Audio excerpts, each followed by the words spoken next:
Alrighty, I'm here with my buddy Rotimi. We're gonna be talking our reactions to the Mavericks and Warriors game. How you doing, man?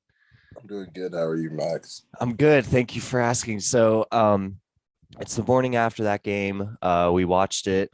We're gonna react to it. What are your thoughts? Did anything stick out to you just from watching the game? Like anything you got from that? The It's okay, we'll cut that. continuation of the terrible refing Mm, amongst playoffs is, is yes.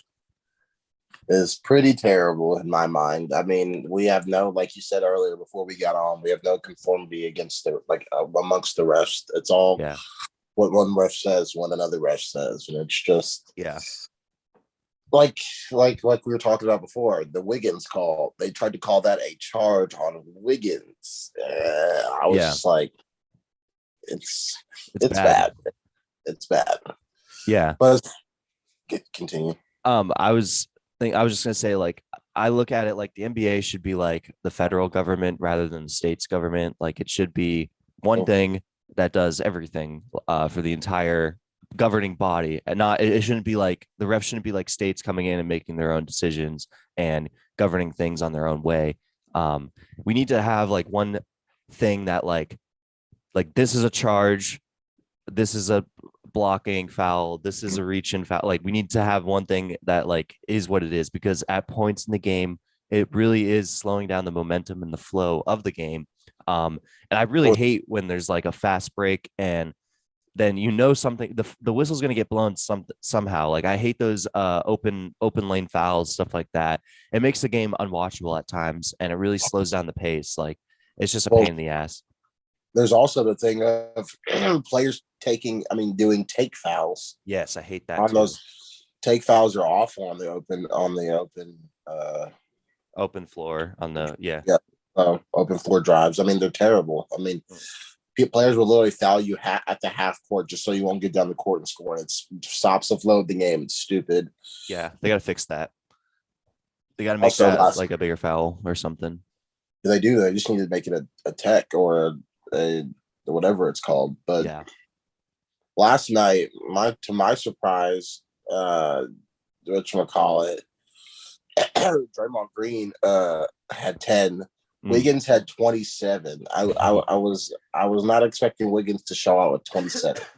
So Wiggins is really hard as a player because he's so inconsistent. Like offensively, defensively, he brings it pretty much every night. And I actually really like him on Luka. He's got a lot of really good foot speed and length. He's kind of the perfect like guard for Luka. Yeah. Exactly.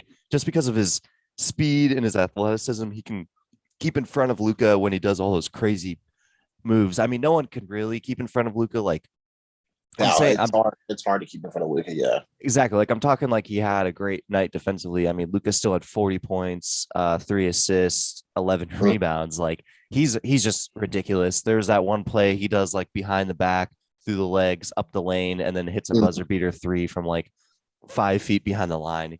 Like, we're never going to see anyone like, we're watching history and greatness. I think the reason why he's able to do that is because of his style of play. Yeah, like, he's not very physical.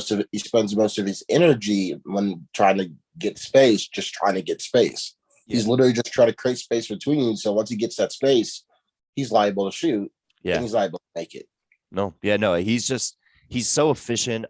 It's just we're really seeing why teams need to be built a specific way to be successful in the playoffs. Like, for instance, this entire team relies on Luka offensively, and I think that's how most teams are going to be for the rest of his career, obviously, because he's such a dynamic offensive player. But this team just isn't built. You disagree? I don't think they're going to win. That's why they're not winning the series right now. Yeah, it's only based on Luka. You need when they drop Porzingis.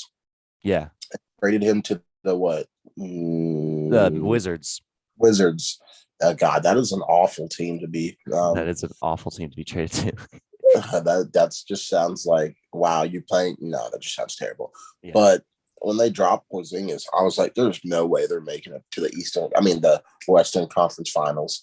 And then what do? They made it to the Conference Finals. So I push back on that a little bit, just because I think that trading Porzingis in particular was important because he was so dynamic of a player himself that in terms of the money he makes, that like you don't want to pay someone to come off the bench and be your second scorer as much as you were paying Porzingis, and that's the role they need. They needed a Dinwiddie to come in and be more consistent. No. So what I'm saying is like Porzingis comes in and he's kind of a ball dominant player who needs the ball in his hands, and he meshed well with Luka offensively. So they obviously didn't need him. What they needed in his position was someone who can come off the bench and man their second unit. That's what would be ideal for Luka. So by trading him, they got Dinwiddie to do that, which is better because you don't want to pay Kristaps whatever you're paying him to have him play the role that they were looking for Dinwiddie to play. So it was a good trade. The problem is Dinwiddie's not as consistent, and we really need him to man the second unit when Luka gets off and create offense, which he's done off and on. And your big men are trash. True. Yeah. I mean, Powell. Yeah. So Dwight Powell last night, like he only played 8 minutes. Did he get injured? No, I don't think so. They just didn't have him in. They had what's his name in? They had Bertans and Kleber, and they had a big three-man rotation of Bertans, Kleber, and like they had Bertans, Kleber, Dinwiddie, and then like I guess Powell only played 8 minutes. Like stop. Let's talk about this. Reggie Bullock. 0 for 10.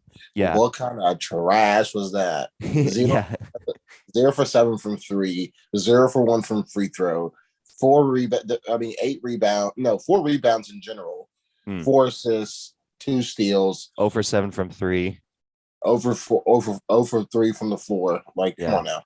I agree.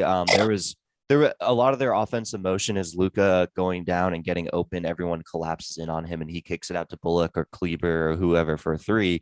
And when that's not happening, Luka can't score 100 points by himself. I mean, he could, but he played 40 minutes and scored 0 points. Yeah, that's tragic.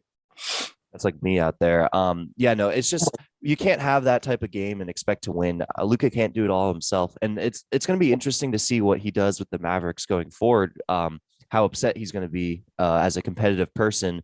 He is going to be. Yeah, so it's going to be interesting to see what they do. Only 3 people scored over 20 points. Yeah, which, like you said, it can't happen. And then on the other end, you have Andrew Wiggins with 27, you have Curry with 31, and you have Thompson with 19 and Green with 10. Like, I don't know. It's just the Warriors are much better, more well-rounded team. They've been together for a really long time, and they know what they're doing, and that experience really is key. I think that's part of the reason why the Celtics are being successful in their run, although they just lost, is this team does have experience together. Yeah, they'll be okay. Sorry, they're not okay. They're gonna lose. It's okay. The Celtics? Yeah, the Celtics are gonna lose. Oh, that's a poor take. I think they're gonna. I think they got it. Do you think they're better? Do you think? First of all, Mr. Michael Jordan's son, Jimmy Buckets, is going to win. Jimmy Buckets had 8 points last night or whatever last game.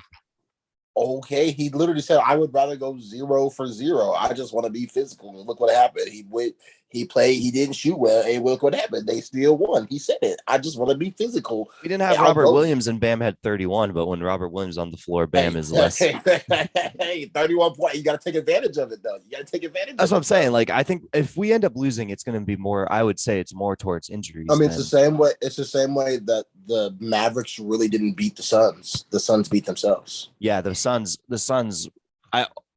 We're not as bad as the Suns. We're not collapsing like the Suns yet. The Suns literally like just fell apart, and I was just like, that was crazy. Did you have any? Let's get into that game 7. That was like, I'm still confused. Chris Paul had 3 points to the first 3 quarters. What kind of trash shit was that? Do you think he was injured? Because like there was a distinct change. He's just cursed. He's literally just cursed. That's in my mind. Every playoffs, something happens, and this playoffs was just him being terrible. Like he literally had 3 points to the first quarter. So I was like, Chris Paul. Now, you thought coming into this game, you were only going to score 3 points. What kind of nonsense is that? All you have to do is shoot. But he was turning the ball over at a high clip too, which is just so unnatural. That's another thing. They couldn't hold the ball to save their lives. Yeah, I was surprised at how poorly I don't know. It was shocking to see how poorly Chris Paul played, but then it was also shocking to see how bad Devin Booker was too. Oh Like my God. he It's couldn't like, handle a double team. It was crazy. no, he could. It's, why? It's because he's not, I don't, I don't know, because he's handled double teams before. It's not like he hasn't played against a double team No, I before. know. That's what was throwing me off. But he literally looked scared. Like when he got doubled, I was very confused because I was a huge Devin Booker fan. So I was expecting him to I am a take huge it and Devin go. Booker fan.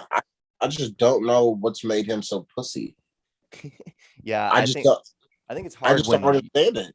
yeah, I think it's hard. Like they all look to Chris Paul as their number one and their go-to player, and I think it's hard when you see him consistently have like a bad 4 games in a row. Maybe it's hard to get a little momentum and get going, but I don't know. I agree with you. It was shocking. Like I was all in on the Suns, and I thought they were gonna go to the Western Conference Finals. So it was a shock to see that happen. But I thought that, they would be the ones getting whooped by the Warriors right now too, because none of these teams are specifically playing good for my liking this year.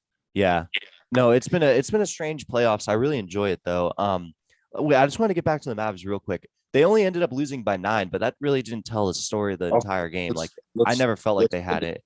But. No, they never had it. Let's look at this. So Golden State outscored them in the first quarter by 3 points. Then in the second quarter, they came back and were close. The Dallas scored 25. They scored 23. But the real discrepancy is in the third quarter where they got outscored by 9 points. I mean, that's going to be what holds them off. But like I said, no teams have played specifically good for me this playoff because barely any of them can hold a lead. So they can't hold a lead. This was a really good conversation. Thank you for coming on, Rottimi. We'll have you on, of course, in the future. If you guys have any questions or anything, make sure to email the Lubcast at lubcast@gmail.com. But yeah, no, this was really good. Thank you for coming on, and we're going to be talking some betting coming up. All right. Have a good day. All right. Thank you. You too.